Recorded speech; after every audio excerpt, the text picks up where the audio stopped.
një konflikt i nisur nga deklarata e gazetarit Elton Tozaj ka marrë për masa të reja dhe mjaft të tensionuara, duke e zhvendosur debatin nga studio televizive drejt gjykatës.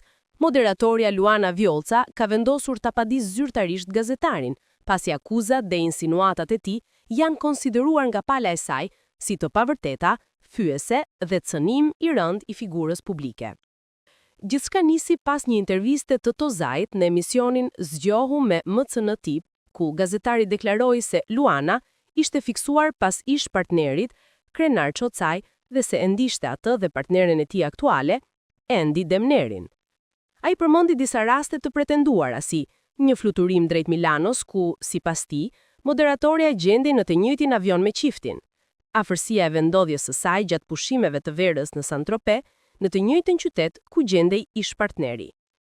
Këto deklarata ndezën me njëherë jetin, duke hapur diskutime të ashpra rreth qëllimit dhe vërtetësisë së tyre.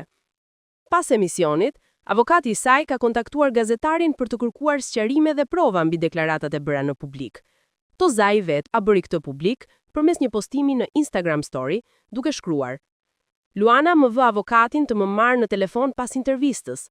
Këto s'kan as guxim të telefonojnë, aq të dhëra janë. Ky postim jo vetëm nuk e ul tensionin, por e përshkallëzon akoma më shumë.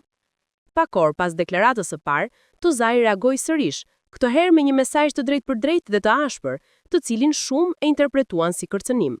Së shpejti, listën kush del si eskort në përburgje.